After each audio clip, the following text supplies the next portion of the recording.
Break के बाद आपका स्वागत है। पाकिस्तान की इस साजिश के बाद एक सवाल उठना वाजिब है कि पाकिस्तान आखिर झूठ बोल क्यों रहा है। दरअसल आतंकवाद के मुद्दे पर पाकिस्तान बैकफुट पर था और पाकिस्तान पर अंतर्राष्ट्रीय दबाव भी है। ऐसे में अपने मुल्क में बैठे आतंक के आकाओं को बचाने और दुनिया का ध्यान भटकाने के लिए ही शायद पाकिस्तान ने ये साजिश रची। पाकिस्तान की इस साजिश का असली मकसद क्या है, देखिए इस रिपोर्ट में। क्यों झूठ बोल रहा है पाकिस्तान? पाकिस्तान ने क्यों रची है साजिश? क्यों भारत को बदनाम कर रहा पाकिस्तान? पाक की साजिश का मकसद क्या? वाकई में सवाल बड़ा है कि आखिर पाक ने क्यों रची होगी साजिश? क्यों पाकिस्तान भारत को बदनाम करने की कोशिश कर रहा है? दरअसल इस साजिश की वजह है पाकिस्तान पर दबाव।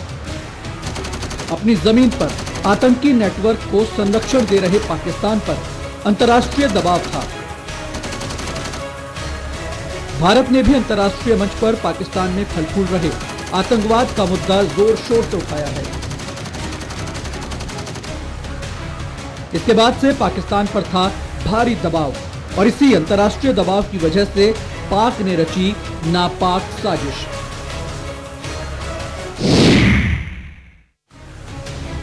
पठानकोट एयरबेस पर हुए हमले की साजिश पाकिस्तान में रची गई थी। ये जांच में साफ हो गया था। हमले को अंजाम देने वाले आतंकी भी पाकिस्तान से ही आए थे। इसके बाद पाकिस्तान सवालों के घेरे में खड़ा था और पाकिस्तान से आई जांच टीम को दिए सबूतों के बाद पाकिस्तान की इस मुद्दे से बचकर निकलने की संभावनाएं खत्म हो रही थी। ऐसे में पाकिस्तान ने खुद को पाक साफ दिखाने के लिए रची भारत के खिलाफ साजिश। आतंकवाद के मुद्दे से ध्यान भटकाने के लिए रची गई साजिश। पठानकोट हमले की जिम्मेदारी से बचने के लिए रची साजिश। आतंक के आकाओं को बचाने के लिए पाक ने बोला झूठ।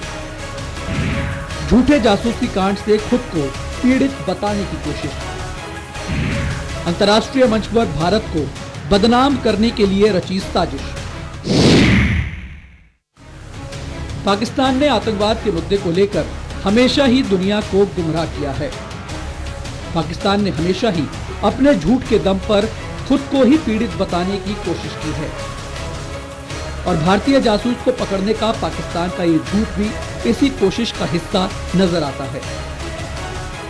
लेकिन पठानकोट हमले के जितने सबूत भारत ने पाक को दिए हैं, उसके बाद ये तय है कि पाकिस्तान इस बार अपनी जिम्मेदारी से नहीं बच पाएगा।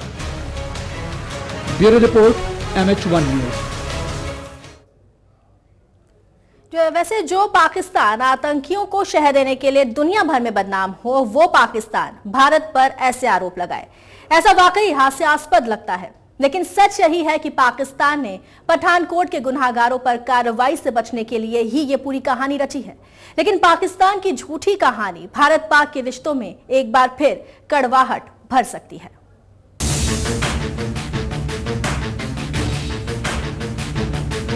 जब जब भारत ने पाकिस्तान से दोस्ती का हाथ बढ़ाया है, पाकिस्तान की शह पर आतंकियों ने दोस्ती की बाह पर हमला किया है। पाकिस्तान का ये इतिहास रहा है कि उसने हर बार दोस्ती के नाम पर दगा दी है। हर बार कोई साजिश रची है, फिर चाहे वो आतंकी हमले की हो या फिर किसी और तरह की। और साजिशों की इसी कड़ी का हिस्सा है भारतीय जासूस की गिरफ्तारी का दावा। पाकिस्तान के दावों में कोई सच्चाई नहीं है। कम से कम फिलहाल तक पाकिस्तान के दोहरे चेहरे को देखते हुए ऐसा ही लगता है। बयानों में विरोधाभास है, वीडियो पर कई सवाल हैं, जासूस को गिरफ्तार किए जाने के दावे की टाइमिंग पर भी सवाल हैं। ऐसा उस वक्त किया जा रहा है जब भारत पाक वार्ता एक नए दौर में थी, जब पठानकोट हमले के दोषियों पर कार्रवाई को लेकर पाक बैकफुट पर था। तो अपनी इमेज बचाने के लिए पाकिस्तान ने इस साजिश के दम पर सिक्सर मारने की कोशिश की। लेकिन पाकिस्तान अपने ही जाल में फंसकर क्लीन बोल्ड हो गया। जो पाकिस्तान खुद आतंक और आतंकियों को शह दे रहा है, वो पाकिस्तान भारत पर आतंक फैलाने का आरोप लगाए, ये अपने आप में बड़ा हास्यास्पद लगता है। लेकिन पाकिस्तान को आतंक के आकाओं को बचाने के लिए और दुनिया का ध्यान भटकाने के लिए किसी एक मुद्दे की जरूरत थी और पाकिस्तान ने इसी को ध्यान में रखते हुए रची कथित भारतीय जासूस को गिरफ्तार करने का दावा करने की साजिश। पाकिस्तान ने भले ही भारत को बदनाम करने की साजिश रची हो, लेकिन अतीत में अंजाम दी गई पाकिस्तान की साजिशों को देखते हुए साफ है कि दुनिया का कोई भी मुल्क पाकिस्तान पर यकीन नहीं करेगा और पाकिस्तान अपनी ही साजिश का शिकार हो जाएगा। Bureau report, MH1 news. खैर, पाकिस्तान का झूठ तो दुनिया के सामने आ चुका है, लेकिन पाकिस्तान की आदत है बार बार झूठा साबित होने के बाद भी अपनी हरकतों से बाज नहीं आना और हर बार एक नई साजिश रचना। लेकिन अब दुनिया पाकिस्तान का सच समझ चुकी है और नाकाम हो चुकी है पाकिस्तान की सारी नापाक साजिशें। इसी के साथ हमारी इस खास पेशकश में फिलहाल इतना ही। हमें दीजिए इजाजत और आप देखते रहिए MH1 न्यूज।